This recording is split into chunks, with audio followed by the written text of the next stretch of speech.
Everybody out there hustling to make a living, every youth out there, we want to shout out to you and we say keep going, keep going. That's the way to go. This morning I'm with my brother here. He will introduce himself as we go on. How are you, mister? I'm fine and so glad to be hosted here at the Critic. I've known you for some time, like close to 6 to 7 months. Yeah. And I know you have some information worth sharing here. Knows me who has known you and some other people who know you know that you have some words that can be shared and can be constructive to a fellow youth out there. Omanyi the way obulamu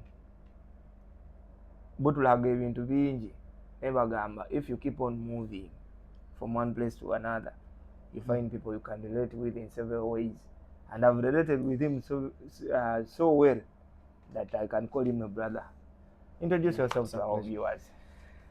Dear viewers, it's a pleasure, as I noted earlier on, being hosted at the Retake. Yep. My name is Gideon, and as the moderator indicated, he's a brother to me. So glad, and I want to really welcome each and every other person to join us in this topic. In this topic, as we share matters that help out a fellow youth out there. Exactly. So today, Gideon, you know, there are several things that happen to us as youths. Off stage, we always discuss a lot with you. Yeah.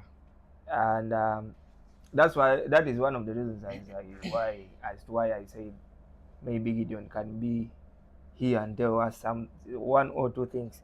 Beyond me, you need to tell some other people some of those wise words you always tell me. Now, there is something that we call marriage. Marriage. Yeah. You know, last time I was discussing Nava and Wabalala, I was discussing with a couple of friends. I think the video is coming up on the tech. I think it should be already there. I'll consult my producer. But we're talking about what happens after you're done with school. Yeah, we talked about everything and I think it made sense. Katuano, I would want it to be like a continuation to the other one, but I won't mean it that way. Though it can act as a continuation. Now, I would like to pose a question to you, and this is going to be the first topic that we are going to discuss here today. Oloza, is marriage for the youth? Do you think, to break it down for our viewers there, I'm trying to ask a question.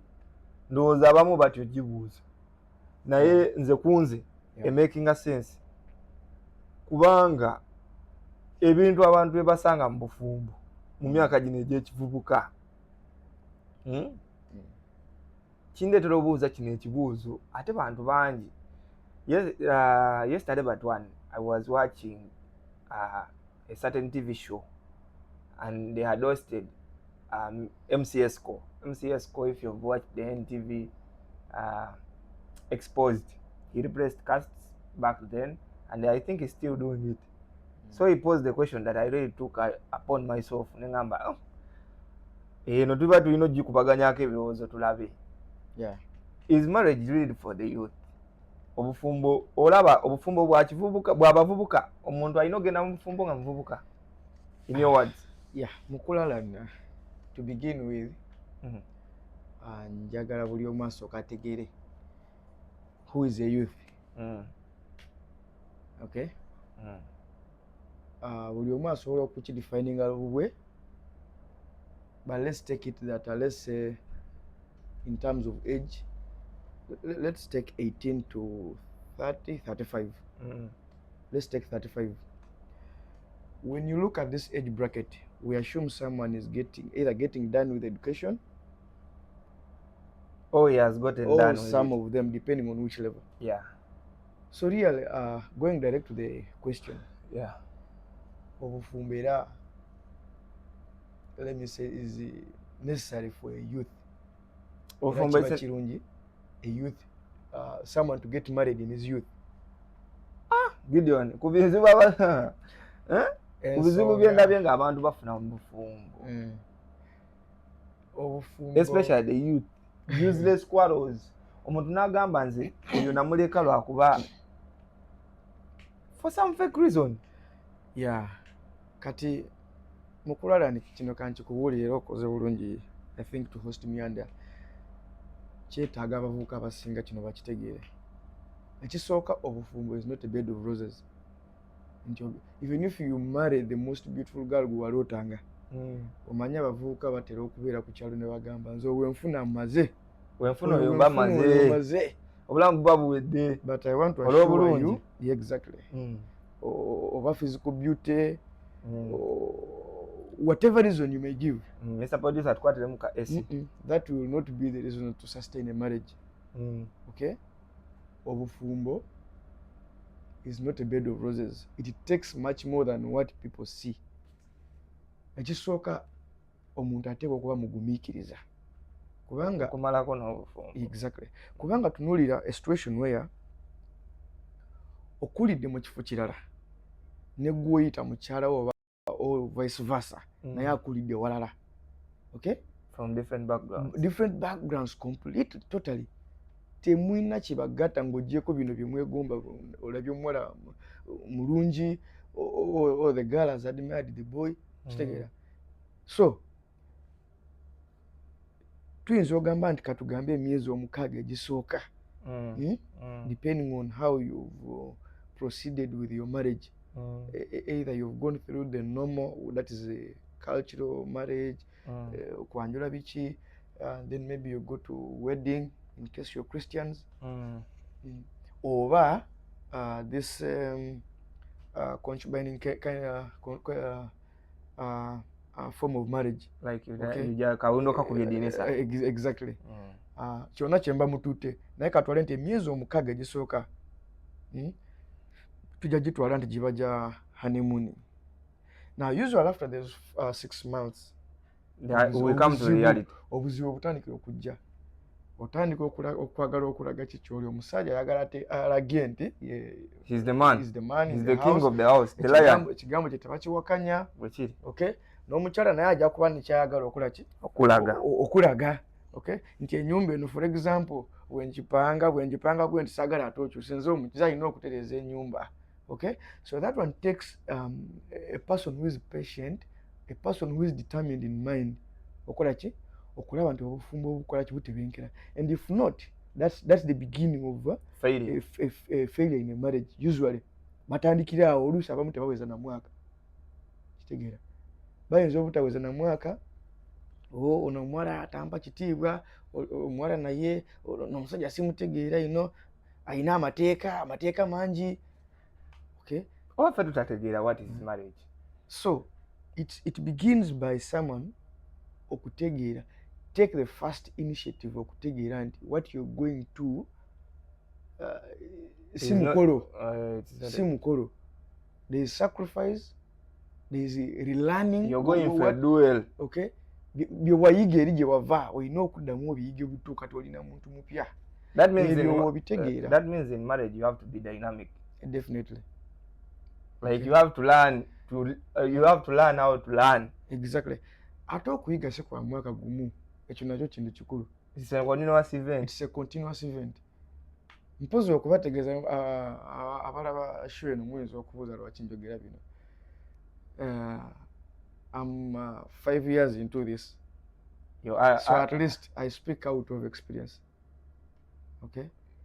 So you're picking it from the correct point of view, like you've been there. Yeah. And you've sustained it for 5 years. At least 5 years. Yet someone out there who have gone through challenges and all this.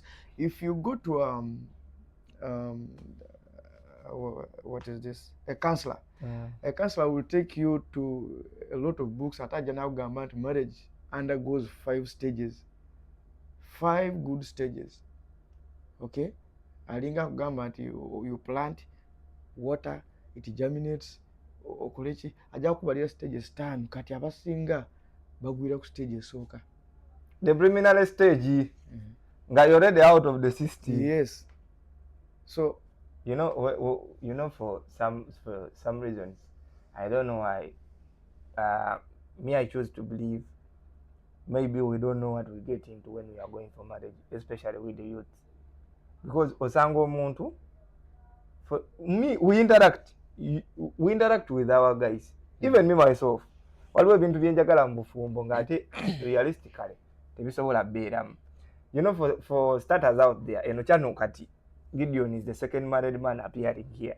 We have been having a married man here called Gunman. He has been here nga defending abafumbo. Gunman sajja mufumbo ina previous shows abeerako nnyo, and he will still come with more videos. Kati ekintu ky'okuyingira obufumbo tulina bye tugenda, we have a lot of expectations that are somehow cinematic. Oyinza osanga omuntu nakugamba nze bannange nemala mpasa nkomawo bwenti olaba nga ebintu just ye kati ensonga lwaki ayagala okuwasa waliwo emirimu egimukaluubirira okukola. Like there are some hardcore pure. Ebyo tebizimba maka, tebizimba bufumbo. Okay? Ekisinga mu byonna okugumiikiriza n'okuyiga okutakoma. One thing, or some of the things I know about marriage. Marriage kyekusanze nakyo. It is what you improve on. Like if marriage finds you responsible, you're right. Going to become more responsible. Yeah, definitely.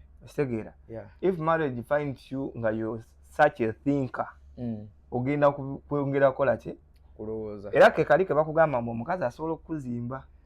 Naye azimba gwasanze nga weezimba. Ekyo nze nkubuulira. That's one thing I know. Okay, some of the things I know about marriage. That's very true. Very true. What you don't have ng'oyingira obufumbo, you won't get. You cannot improve out of the blue. That is true. But again, there are some queries. Omanyi Girl child oyo omulaba. Girl child si mwangu. To the extent that we have come to believe nti abawala basettling down for marriage. After they have hit a lot of rocks out there. Then nagamba bannange, let me settle. To the extent no mukazi gwoba olina kati. For us, obeera ne girlfriend. Yeah. I haven't said that we are doubting the girlfriends we have. Hey, don't watch this video and be like, exactly. But we are saying, we are generalizing this. Yeah. Of course, purposes of learning. For purposes of learning. Yeah. There is some age at the youth you get to. Ngomuntu goli naye, you're shaping yourselves for a future. Mwagala kutandika kola ki, you're in that process of moving together. Naye kati nga ne gw'owabula akugamba nze tobingamba. Wampasa? Sina sooka kuwasa. Let me first do these things. Let me first rectify the mistakes that I'm seeing nti oli mukola. Then tukole ki? Kati abakazi, me have a mentality in me, something in my head that I think like you cannot fully learn what women are all about. They are full of surprises and everything. They are. And this is like their age factor. Abakazi fetukula. Not that, okay, there are girls out there who are thinking responsibly. Quote me well. Naye waliwo abawala, the biggest percentage, they just don't choose to act their age. Oba yensonga lwaki tebaagala kubanga boogera n'emyaka gyabwe.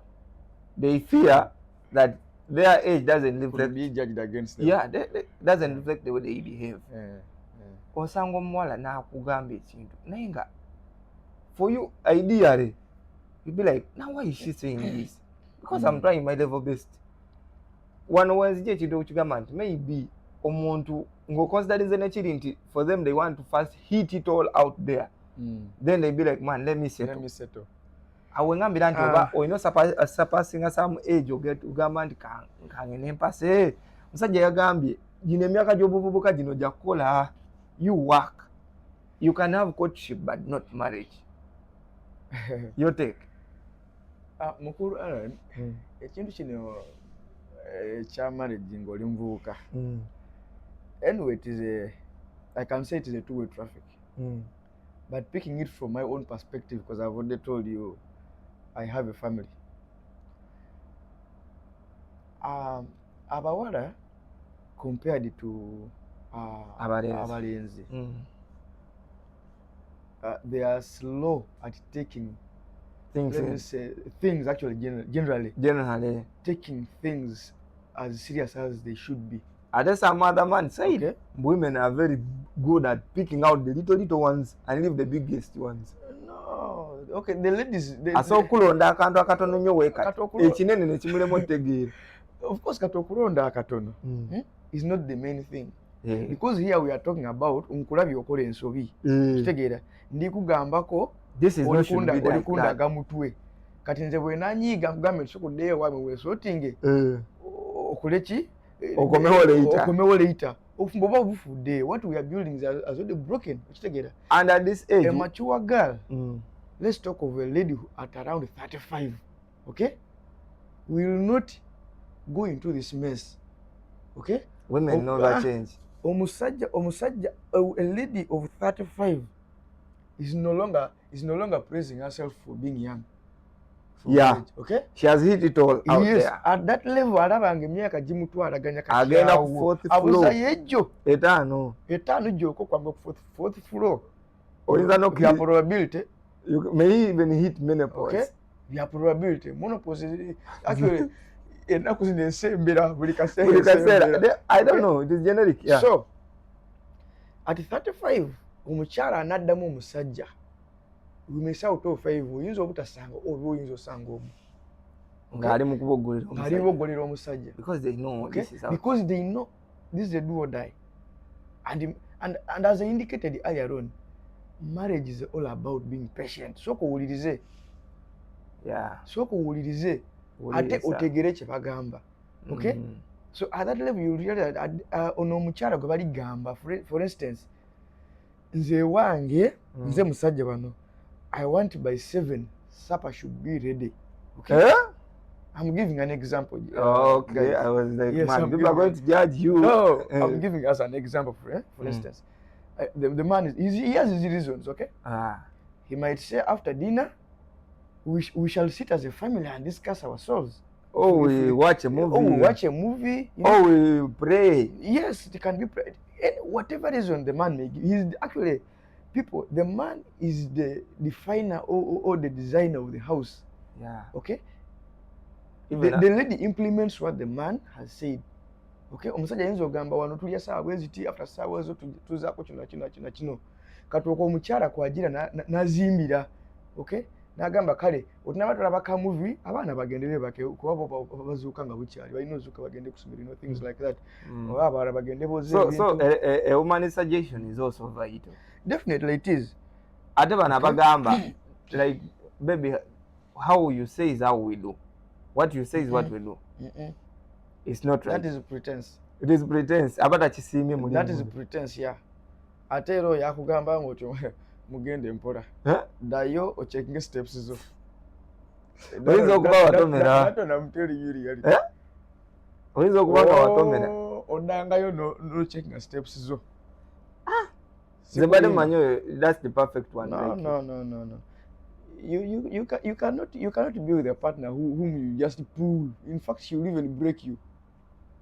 I'm telling you, in the long run, you will actually realize that you made a big mistake. So the earlier the better. The earlier the better. Either you retune her or you check your steps. Definitely. If you can quit, you do that. Because some other people out there may be like, because actually, let me tell you this. A person who doesn't contribute, usually, who doesn't contribute is a person who has 100% disagreed with you but is fearing to tell you. So when he or she goes back, or deep in her thoughts, she's planning of how to counterattack you. Okay? So the counterattack might come at a time you don't expect and precisely planned that you cannot miss it. So what people should know out there, the JMP Kingdom, marriage is not an escape route. No. It is not an escape route for loneliness, for peer pressure or from family pressure. Because waliwo abantu like abasobola kubanga family emukaka gwegenda ofumbirwe gwe wasa nakyo kikyamu ekyo si kituufu. You have to go into marriage ng'okimanyi. And you know, transitioning from boyhood to manhood is also a very big problem. It is. You know, it's very big to the extent in abantu abamu balagingirayo up to 30 years. Yeah. Oli ng'akyagamba kankubireko mami nze n'oba toli wammwe naye nga your decisions bazikukolera oba okyali waka. Shogera. Let me give you a story. I have a boy I know. Okay, he's a youth. I was recommending him for a job somewhere.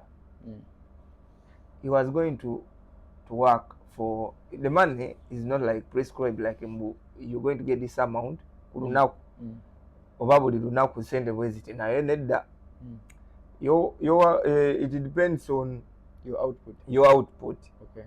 And the payment was good at a level. And you could easily step out with 50k there. At least you could not go less than 30k there. Which is not bad. Which is not bad for starters. Yeah. So 30k day per month is 900,000. Yeah. So the boy told me, Alan, I'm working with mom, but I will need to talk to her and see what she says about it. Not even his biological mother, but the sister to the mother. Okay. And you know what amount was being paid per day? They had a restaurant hometown. Yeah.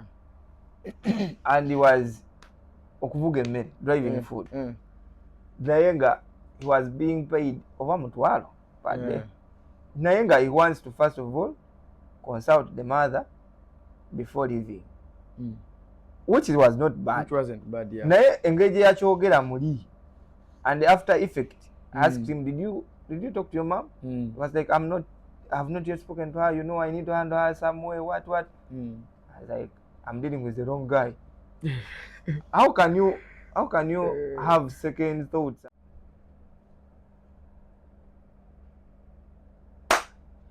So basically, it is a topic worth a discussion. Yeah. Mukuru Alan, one of the things, let me say, youth needs to consider or to have ekisokera ddala being in position to defend your decisions. Decision making is key. Decision making. Oh yeah, you might make a decision, but defending it is another thing. Okay, yeah. You need to have a stand. You need to have a stand, because defending it is where you stand and tell mom, today, this is what I've decided. Because you might have your decision, but when you move to mom, mom challenges you. You see the. Could we call that emotional intelligence? Yeah, emotional intelligence. Yeah. How to deal with the emotions? How do people? Emotional intelligence is also another point I could say. Because emotional intelligence could help you. For instance, let's say you will no longer be running back to mom for support.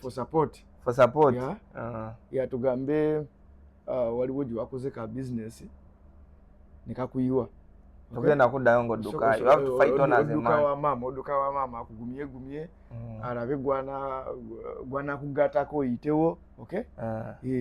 At that moment oba olina okukivaamu. Emotional intelligence kati oba osobola okukola ki okwetengerera. Nsazeewo obwe nti kati kinkubye wano kanga tewali nina family ewaka balina okulya. You understand? Nina omukyala ewaka naddayo ndina omugamba ekimuzaamu amaanyi. Yes, business tetambudde bulungi naye nina okuddayo njogerenga ki ng'omusajja. Omanyi kati nze nina certain group of people bendowooza nti they are practically. You've been to your home before manning up? Yeah. At the place where you grew up from, waliwo abavubuka nga bazannya akapiira. Yeah. Oba muzimu ki oguli mu kapiira? I have been there. You play football to the extent nti so tuka sawa z'olweggulo sawa nga 10. By the time it clocks 4, your mind had already tuned on to football issues at around 2. Yeah. You want to go to the pitch. Agenda kasawe kusamba mpira. Okimanyi nti there are several people out there nga baweza na myaka aga 3 nenga akyakira ku kasawa asamba mpira. Bannabo abavaamu ne bagenda ne bakola babanenya no banenya. Nze kino nkikubulira from a perspective. Ne bakugamba gwe kati mwana emirimu gya kutwala otuuka leetu kasawe enkya tulina maachi omupiira abagumanyi. Naye okimanyi when we are talking about the thing of manning up, there is a time when someone should believe nti kati omupiira sikyasobola gufunamu. Mukulala nekyo kintu kankikwanguize. Omanyi, there's an English saying that chat begins from. I want to bring it to this discussion. I really don't know if it very well fits, but you see, okulaga nti omuntu akuze kitandikira waka wabeera ye mu bazadde. Are you defying this saying that goes into mwana takula mu maaso g'abazadde? Kyosijja kikiriza kubanga for instance katugambe olaba kati nze kanga, let me give you my own. I think people have a wrong perception I don't go with that because let me give you my own experience. Fiwe twali tukula ne mama waffe nga temusobola kumaliriza kulya ne mugenda ne muzanya nga maswani machafu. Kyali tekisoboka era mukigezangako mujja kulaba mboko ekisiripa nze mama yalina engolo. Omanyi mama yali munene. Mama yalina engolo tuula wansi n'abayita n'abagamba mbalemu 2 wenzijyawo naye nakugamba yeetaaga dakiika nga 10 okusituka waali naye bannaye ogenda kudduka ova gy'oli ogende okole ate togayisaayisako kuba omala oginaaza n'ogimutwalira ayina ogikonfaminga nti tetukudde. Shout out to my mom. Okay. Naeze mama wange. But all that, of course, I appreciate her. She made me the person I am today. Let me tell you something about my mom. So my mother, ye unga omukola ko musango. She doesn't chase you around. she will keep quiet. She will warn you after you've done something bad. Be like, ala nikena kwatako. You're like, asinga misinde. Then you'll be like, okay. You do other thing. Then for her, she has kept her anger. Ate ye omunyiza. You may spend the whole day, even what you do right. Yachiraba mwensobi. So the anger keeps on piling. She will call you near her. Like you've already forgotten the whole thing. Then the next thing you hear is a hard knock on your head. Mama yali akubengolo. She's less than handling the stick, but ngolo. But I really believe, I think that generation had a particular gene of mothers. That particular generation. Let me tell you something. In that generation, kubanga munaye mama bennaku zino tebadisciplining abaana bana bagamba omwana wange naye munaye. If I bring in this, it may deviate from the original topic of discussion anyway. So you were telling us about you brought in the issue of omuvubuka okukeera okusamba akapiira.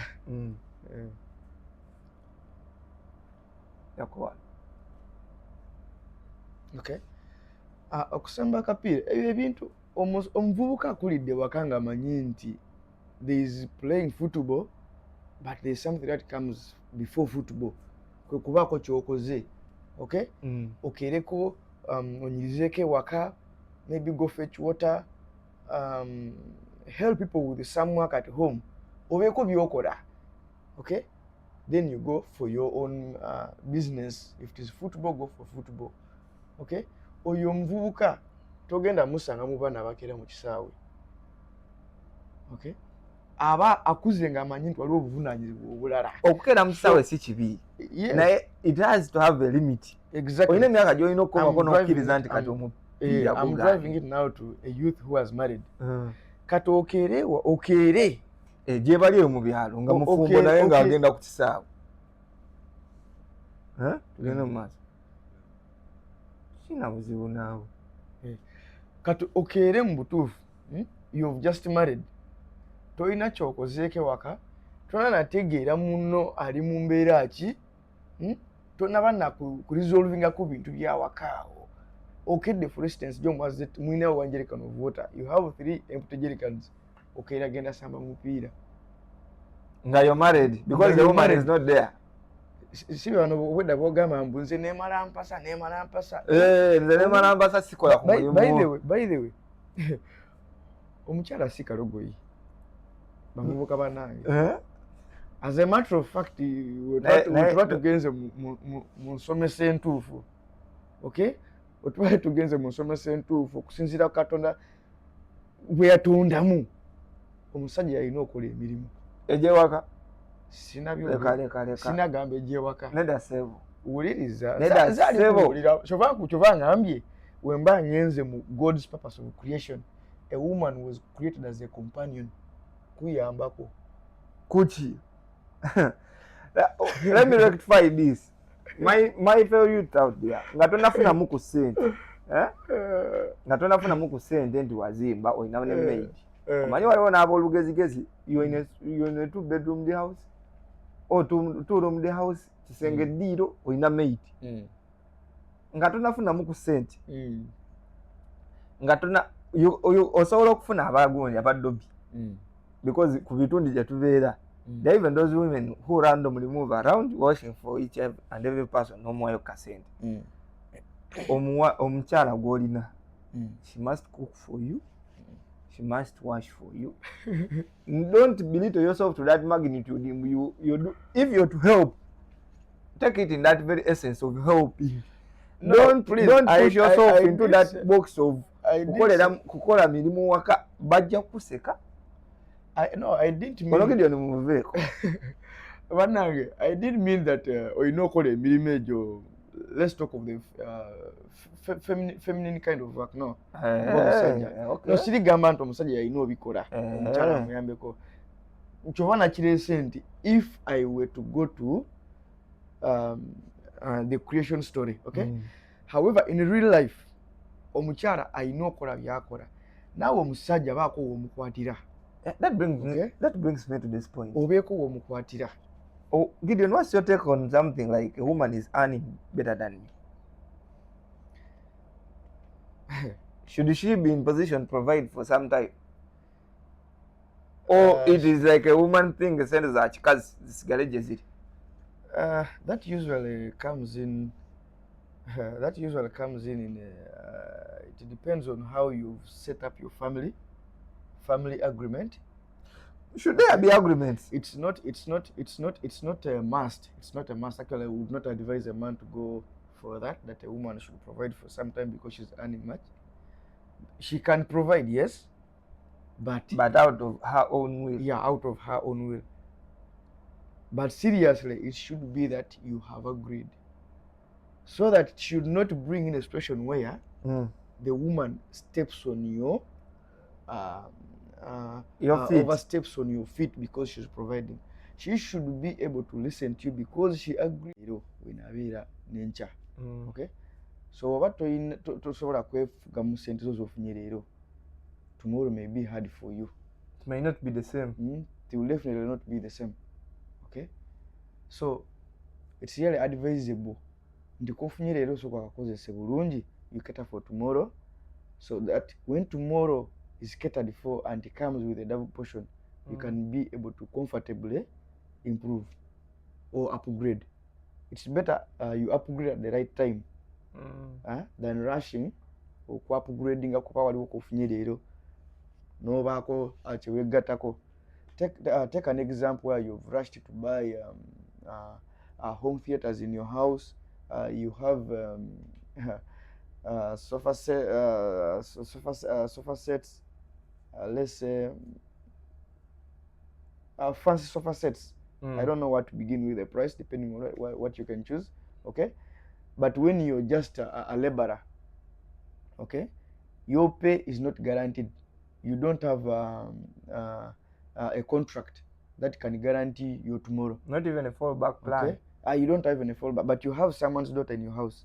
All the money that Okay. you've been getting, you've just That money should be used. because eseza gula bino ebintu ebitasobola kukomyawo Okay. kasente. Okitegeera. Kati no gwe omukyala buli kanaku toyagala kulya gobe. Toyagala kulya ku mukene. Ekinene ekyo kyolidde nga kibiga emagi. Olunaku lwe bakufumbisa amagi olya omuyambyeko buyambi. Oyagala kulya bikokokoko.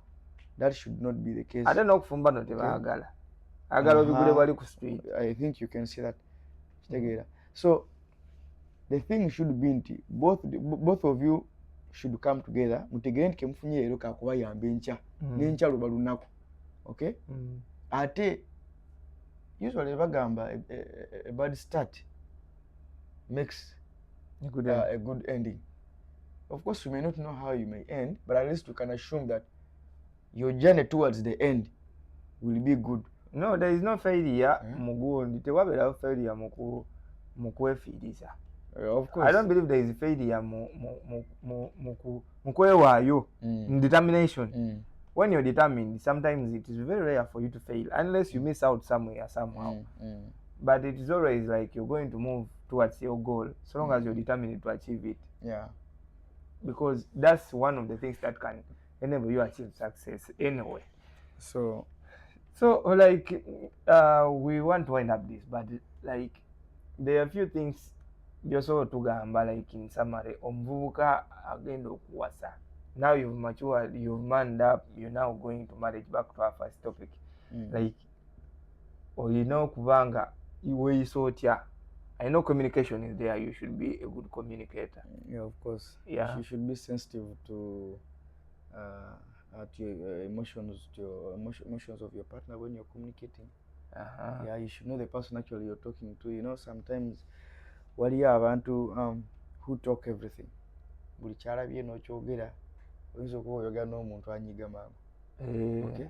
Ate akaseera kimandibadde nga muli kwezimba ne muddamu mbadde sitegeeza bwe nti naawe mbadde ndi no amuba mumala budde. Kati woba omaze okutegeera omuntu gw'olese ewaka. Yes. Take time to always calculate your words. Okay?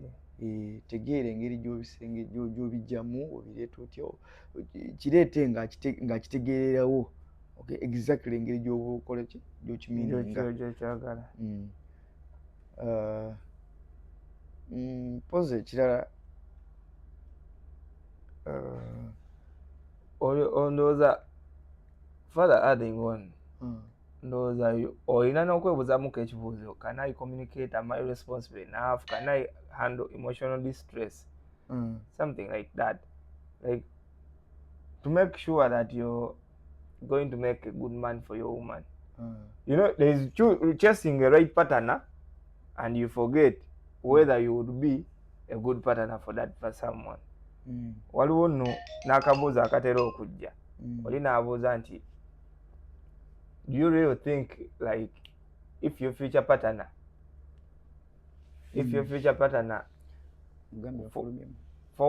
found out today about you, nti future partner wo wakusanga kati asobola okwaniriza with open arms? Future partner? Yeah, for us who have not yet gotten it. There is that question omuntu asobola okubuuza nti gwe gundi omuntu gw'ogenda okuwasa waba akusanze kati asobola okutwalirawo nga bw'oli, because you should already be having these traits ebigenda okufuula omuntu owakabi. Teweetaaga kuba na bintu bingi nnyo naye someone can look into your character n'agamba this man is going to be nice for me. Yeah, I think we have said a lot and it should make sense to someone out there. Yeah, surely we really believe nti omuvubuka ate okuba nga ayinako nekyayiga. Alina okubaako nekyayiga. Humility is also key. Naye yeah, humility kintu kikulu. Omanyi not really being caring about how other people feel about your communications is not really good. or even let's talk about, okay, for instance, kati mukulu Alan, you're with your fiancé in your house, okay, and she complained of body pain in the morning, okay, but she has to no, it is a simple one. She has to make women are very dangerous people. Let me give you two scenarios. Alan, I want to Alan, before we close off. Okay, let me give you two stories. Yes. And you will judge. Have a friend. He's my guy. So one day he calls me and he's like, okay, one time he was not around. So he called me and he's like, Alan, my landlord is calling me.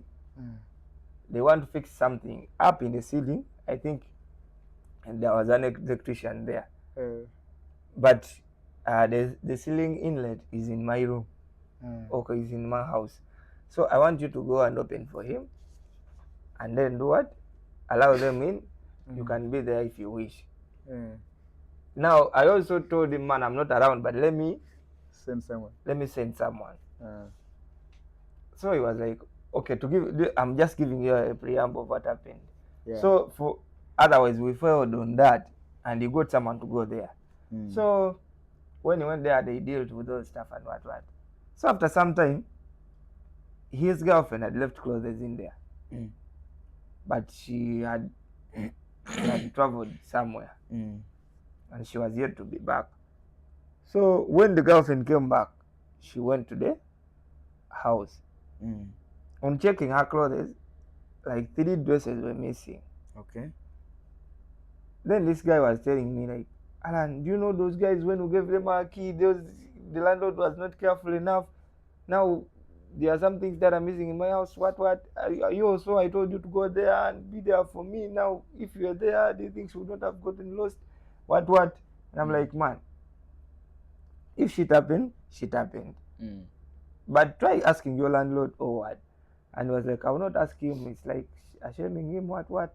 But man, the lady is complaining. She thinks I just gave out her clothes, what. Now this guy, later we meet, I ask him, man, but maybe you misplaced these clothes. Oh, maybe you put them out somewhere to dry up or what. He was like, how could I wash them, what. Then he was telling me, unless this girl I brought into my... No. You know the things of a youth. Obufumbo. Nangamba kati obono omwala gwe naleetako wano. Yazitwala naye tasobola zitwala. Later on, we were with him, we were seated, even watching football. He got his phone like this, and was checking his WhatsApp status. And he saw this girl he had brought in the house when his real girlfriend was not there. She had posted a picture with the same clothes. And the guy was telling me, omwala yangambe ngwe ezabula naye nga sizijjukira. Naye kino ekifaananyi bakiraba wano. Lwe luno olugoye. I bought this clothes for her because the girlfriend was specific. Olugoye gwe walungulira olumu. Then she saw the girl putting on the clothes, and she had posted it. I told him, man, you ask that girl where she got that clothes from. And the other guy was like, okufaanana si Luganda. Weyamubuuza ogwo olugoye olwo wabijja waka wange. Oli namugamba okufaanana si Luganda. Zino engoye gye ziri ku maduuka. Naye nga ideally, how comes you went to the shop and you bought the same dress? That means she had picked it. Of course. You see how ladies are tricky. Yeah. Then the other thing, anyway, I will not say the other thing, but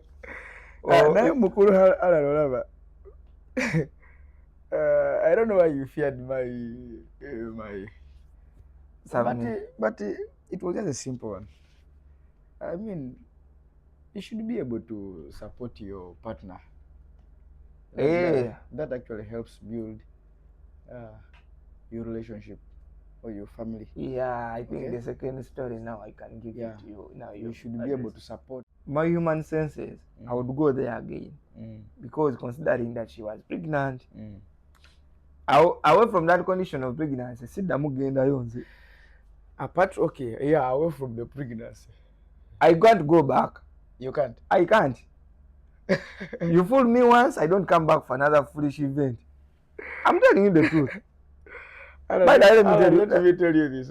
Mm. Let me tell you this. And viewers, let me tell you. You see, marriage cannot grow where there is no love. But you're going to call this foolery. But those are the small things that build you. My dear, you're talking about something spanning 30 years. What is this holding you together for 30 years? I've not gotten there, but my parents have stayed for over 30 years. What is this that has I'm a very intimate man. I know when intimacy is calling. We are not talking about intimacy, brother. I know the small things that can be seen in the picture of love. Oh my God! But something, of course, everyone defines it in his or her own way. Okay, Osangolinga, she doesn't want you to come back with a dress for her as a surprise. Okay? Yes. Oyinza omusanga yetafudde iyo nakugamba nti nkwagala nga bwoli. Okay? She's not caring whether you have money or no. So time comes in when she wants to see you. She will do everything to see you. You disappoint her, you lose it. I can assure you, bro. Well, I will add you another story. Me, I have a lot of friends. Me, I associate with a lot of people. Yeah. And the bad thing, my friends, and I'm worth a person to talk to every now and then. One friend again, one friend of mine told me about a girl. Yafuna olubuto. Mwala yafuna olubuto. Na mugamba when the pregnancy was 3 months old. Kitegeera. Yeah. Ate we yamugambira nga amugamba I can no longer stay home kuba ffe waffe tuli basiraamu. Tekikirizibwa. Kati kye nina okukola, Alan, we have to move in with you. Kati gwe agamba akyabeera na waka. Naye yali yangambako ebyo ebintu nga ngamba mwana yagala afuna akupangisa like I want to start living to create my own spaces. Yeah. So amurashinga ku kintu ye kyayagala okwetegekera within month agenda kikolera mu weeks. Amugambe sagala beera waka. Ozo yamukiza ne week owera. Kuba kyali wange ebintu bisinga yali yabigulanga nga abiteeka waabwe. Nga yagala kuvaawo lumu and his parents were okay with it. Okay. Agenda apangise. Yamurashinga into something he was preparing to do in month. Nakikolera mu week eja. Because the girl came back to him, according to what he told me, the girl came back to him namugamba nze ne mama atandise okuntabukira. Kati namugamba mpaamu wiiki emu ne sorting biki. Enkeera omuwala yajja namusanga gyali kiro naliwo. Namusanga bwali bwa kiro. Namugamba Alan is my namesake. Ewaka mama ntabukidde. Nze njagala kukola ki? Kuvaayo.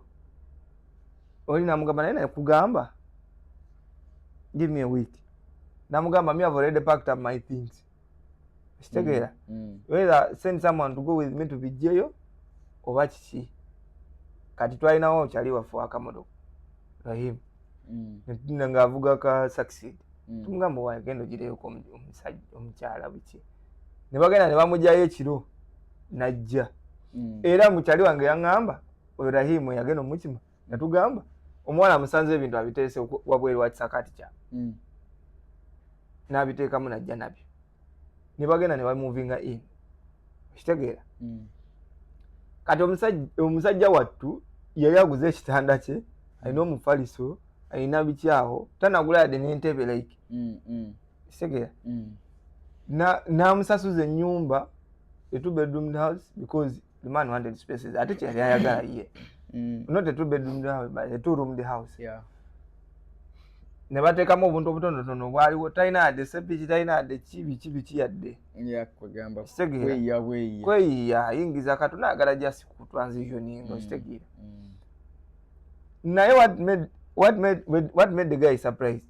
The sister of the girl, her big sister, yamukubira namugamba Alan mami ankubira ambuuza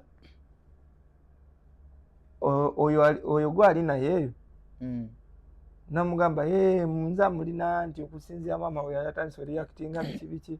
Namugamba mama yali reactinga atya. namugamba ono yaŋŋambye mama akasita kitegeera nti ali lubuto. Mama n'atandika reacting obi nagamba waani mama badde takirinaako yadde n'obuzibu yadde n'obwa yadde n'obumu because mama gwakumanyi ku personal basis ne family yammwe agimanyi.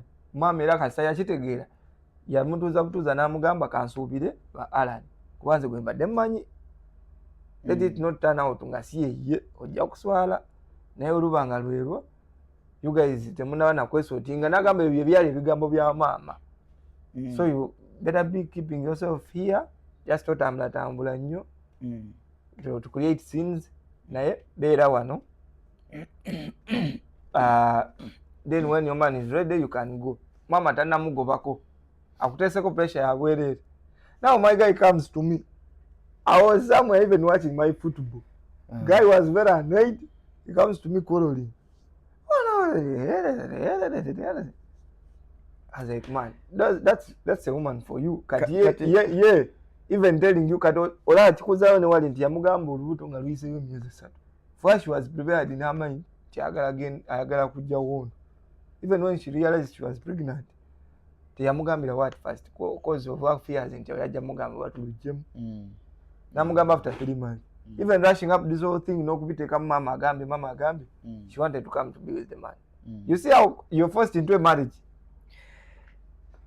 I don't know. I don't want to call this forced into anyway. You're forced into it. The man was preparing. But you see, he was preparing to go out to be alone. Alan, the thing is, looking at that scenario you've just given us, it has 2 perspectives. One,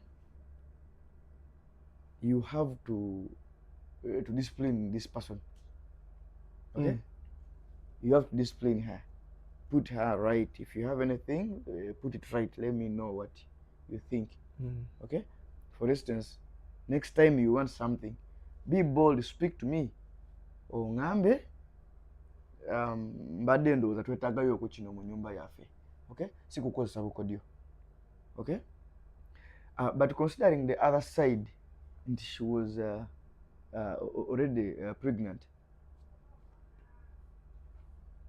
Wobuuza omusawo njagala omuntu agenda abuuzeeko omusawo okuba nze kino bakingamba omusawo yakingamba abakyala abo babeera olubuto baganya attention y'abasajja. Wuliriza, abakyala babeera olubuto siri kubavuma kuba nange bakingamba endowooza yaabwe ekakkanamu n'entandika okufaanana ey'omwana ali mu lubuto. Exactly. Kituufu. Okay? So if Alan is supporting this, then you already know. Okay? Just know you're dealing with another person who needs your attention. So even her tactics are childish to get your attention. A child is the one who can scream, n'olowooza waliwo ekimukubye. Then ogendayo. Ogenda otuukayo, ayagadde just that is a hug. You get me? Okay? So that's why you need to be patient when you're handling this thing. And secondly, kati kituuzaayo ku kiri kya traits of transitioning. Okay? You need to be one person who is you need to learn to be independent. Okay? Because in such a scenario whereby you feel like omuntu guli kuleeta akakunyiriza, it's very wrong, absolutely wrong to run to a friend more so who is not yet married. No, but no. Okuvamu ebituli. No. Ndikubuulira mazima. Katunende mu kamera. But did I wrong? And producer is warning. Because I don't know what advice you gave, but I want to assume if it was another person who say, oyo, waba yenze oyo mba namukubye dda. I'm assuming it's not you now talking. Okay? Oyo mba namuyisiza mu DMP olubuto tusooka ne luteeka eri. So see how this guy goes away from a friend, asooka agenda ayisemu oli MP. Bwe bitabuka ali yeka. Agenda n'amwokyerawo.